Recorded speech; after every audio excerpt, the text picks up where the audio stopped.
Hello साथियों, नमस्कार। कैसे हो? उम्मीद करता हूँ ठीक होंगे, अच्छे होंगे। तो आज हम लोग देखने वाले हैं, आज हम लोग पढ़ेंगे झारखंड पुलिस एंड उत्पाद सिपाही, जो पेपर हिंदी पेपर में पूछे जाने वाले हैं। जो हम लोग का हिंदी का सिलेबस है, हिंदी पेपर का उत्पाद सिपाही में हिंदी पेपर 2 का है और झारखंड पुलिस में हिंदी पेपर 1 का है।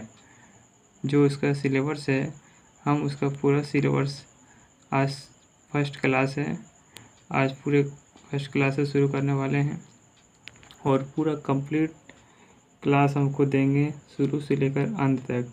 पूरा क्षितिज भाग 2 और कृत्य का भाग 2 का पूरा और व्याकरण पूरा का पूरा कंप्लीट हम कराएंगे इसी वीडियो में। और इसी वीडियो में नहीं, मतलब इसी चैनल पर कराएंगे। और हर रोज़ हम आपको एक वीडियो प्रोवाइड करेंगे जिससे कि आपका बहुत जल्द से जल्द कंप्लीट हो जाए और आप अच्छे से अच्छे मार्क्स ले पाएँ। तो चलिए वीडियो को शुरू करते हैं। तो आज हम लोग पढ़ने वाले हैं क्षितिज भाग 2 का फर्स्ट चैप्टर सूरदास के बारे में। सूरदास के बारे में उसका क्वेश्चन आंसर करते हैं। अगर आप इस जितना क्वेश्चन आंसर हम कराते हैं उतना क्वेश्चन आंसर आप कर लेते हैं तो मैं गारंटी देता हूँ 100%, मैं आपको 100% गारंटी देता हूँ 100% कि अब जितना हम कराएंगे उतना में ही सारा क्वेश्चन आपको लड़ जाएगा। लगभग हम आपको कराने वाले हैं लगभग 80-90 क्वेश्चन कराएंगे एक चैप्टर में। और जैसे जैसे चैप्टर का डिमांड आता है वैसे वैसे क्वेश्चन की संख्या भी बढ़ेगा। तो चलिए, आज पहला क्लास है इसलिए थोड़ा लेट होगा तो सॉरी। चलिए वीडियो को शुरू करते हैं। देखिए, पहला क्वेश्चन है कि सूरदास का जन्म किस वर्ष माना जाता है। तो सूरदास का जन्म किस वर्ष माना जाता है?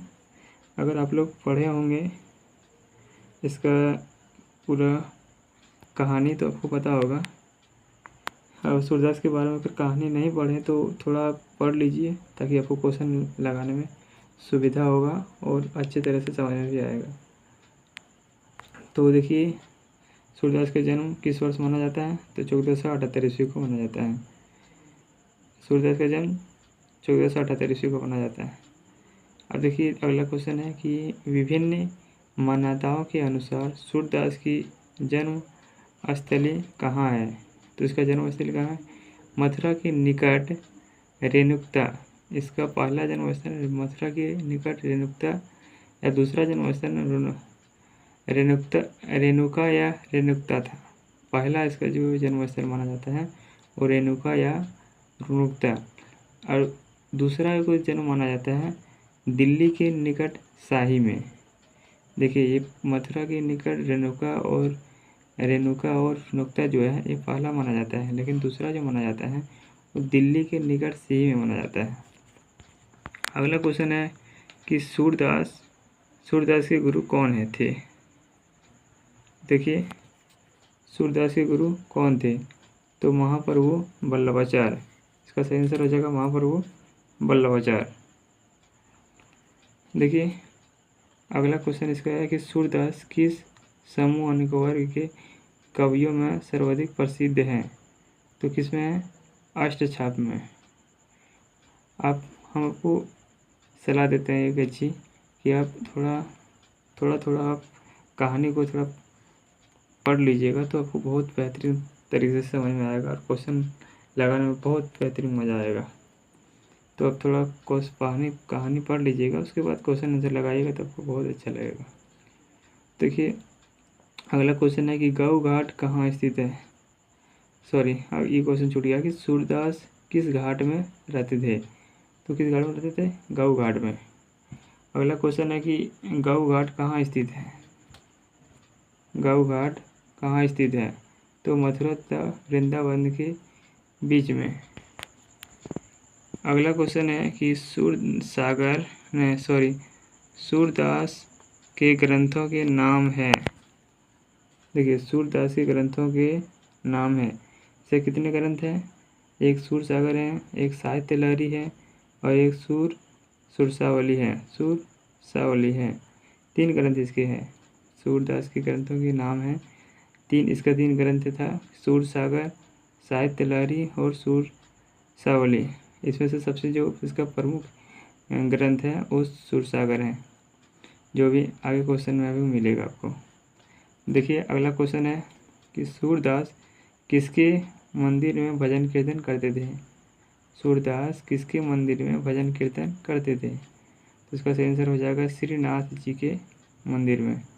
श्रीनाथ जी के दिया है सिर्फ, या मंदिर में आप लिख सकते हैं श्रीनाथ जी के मंदिर में। अगला क्वेश्चन है कि सूरदास की मृत्यु कहाँ हुई। तो सूरदास की मृत्यु कहाँ हुई? पारसोली में। ये सही आंसर इसका हो जाएगा पारसोली में। देखिए अगला क्वेश्चन है, अगला क्वेश्चन देखिए यहाँ से, देखिए अगला क्वेश्चन है कि सूरदास की मृत्यु कब हुई। तो सूरदास की मृत्यु कब हुई? 1583 ईस्वी में। अगला क्वेश्चन है कि सूरदास द्वारा रचित ग्रंथों की संख्या कितनी है। तो सूरदास द्वारा रचित ग्रंथों की संख्या कितनी है? 3 है। वही सूरसागर, सूरसावली और क्या बोल रहे थे, एक सूरसागर, एक साहित्य लहरी और एक सूरसागर बताए थे, वही 3 है। देखिए सूरदास का सर्वाधिक लोकप्रिय ग्रंथ कौन सा है? हमको बोले थे सबसे लोकप्रिय, सबसे प्रमुख जो है उसका सूरसागर है, तो इसका सही आंसर हो जाएगा सूरसागर।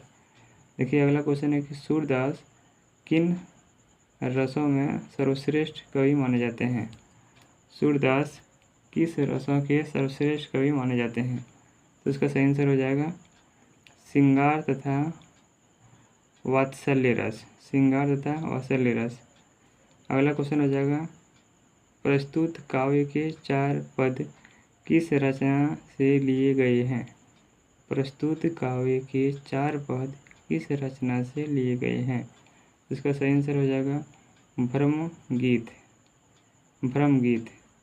देखिए अगर आपको लगता है कि हम थोड़ा स्लो पढ़ा रहे हैं या फास्ट पढ़ा रहे हैं, अगर आपको लगता है कि स्लो पढ़ा रहे हैं तो आप कमेंट करके बोलिए कि थोड़ा फास्ट पढ़ाने के लिए।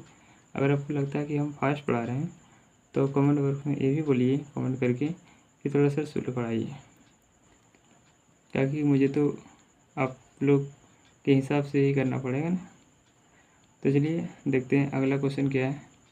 कृष्ण ने मथुरा जाने के बाद स्वयं न लौटकर किसके जरिए गोपियों को संदेश भेजा था। कृष्ण ने मथुरा जाने के बाद स्वयं न लौटकर किसके जरिए गोपियों को संदेश भेजा था। किसके जरिए भेजा था? तो उद्धव के जरिए। इसीलिए आपको बोलता है कि कहानी पढ़ लिया कीजिए, तो आपको बहुत अच्छी तरह से समझ में आएगा। अगर पढ़ लिए होंगे आप तो आपको तो पता ही होंगे कि उद्धव के बारे में। तो अगला क्वेश्चन है कि सूरदास की रचनाओं में किसका सर्वाधिक चित्रण मिलता है। किसका मिलता है? कृष्ण और गोपियों के बारे में, कृष्ण तथा गोपियाँ। इसका सही आंसर हो जाएगा। अगला क्वेश्चन है कि सूरदास की रचनाएं किस भाषा में रचित हुई।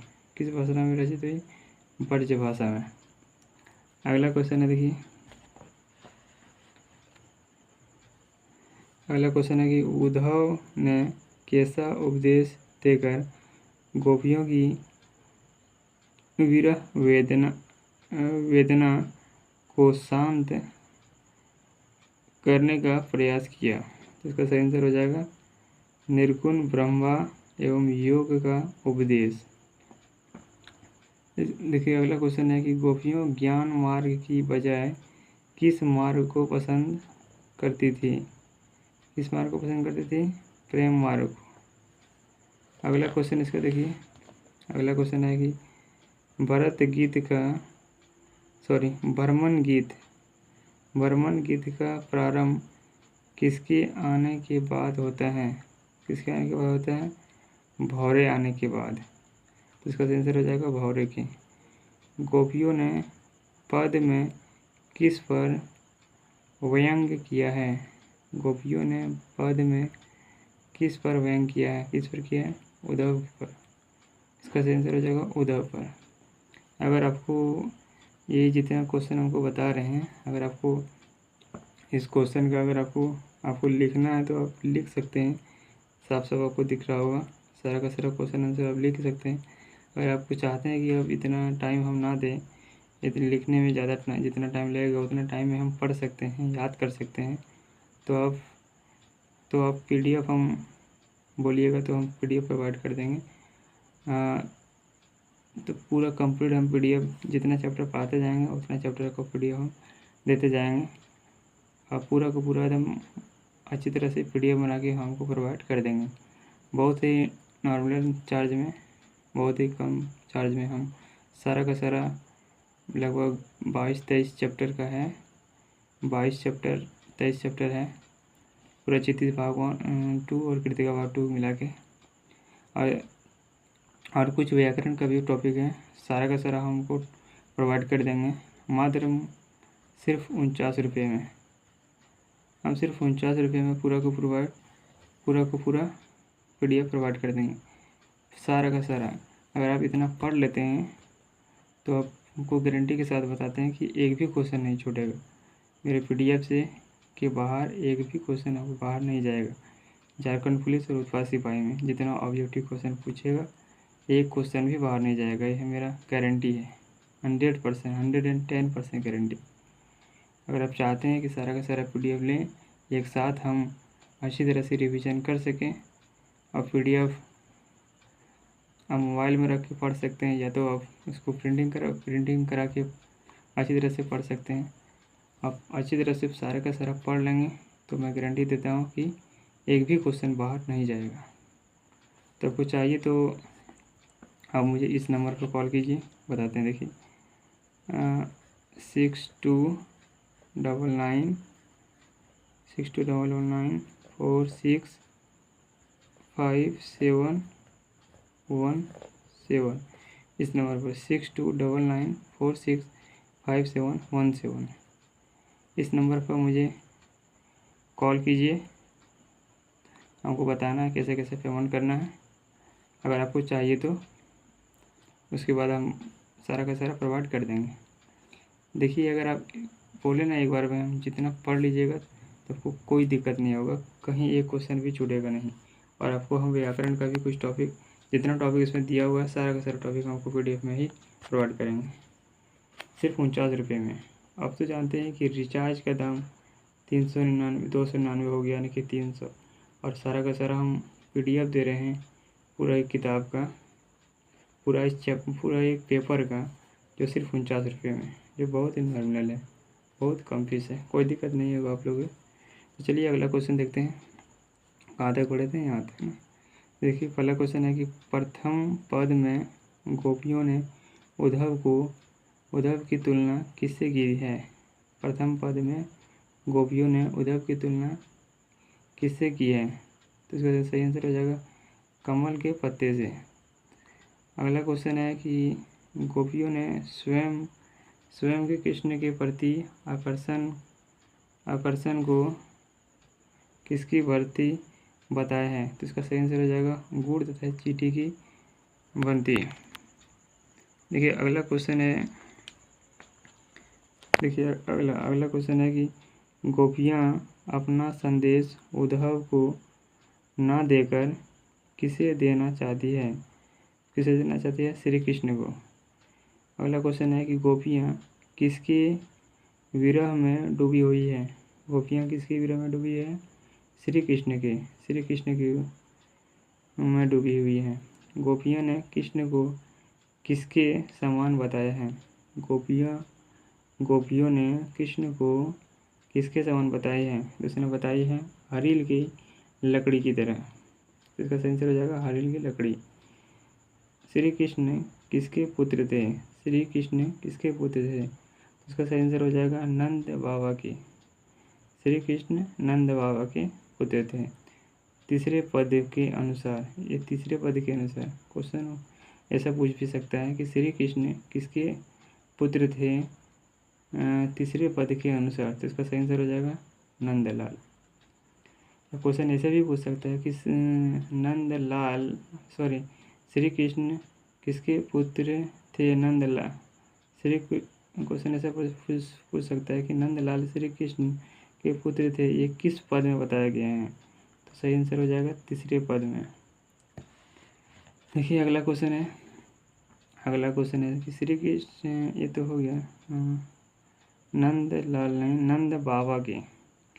एक क्वेश्चन है कि गोपियों को उद्धव का संदेश कैसा प्रतीत होता है?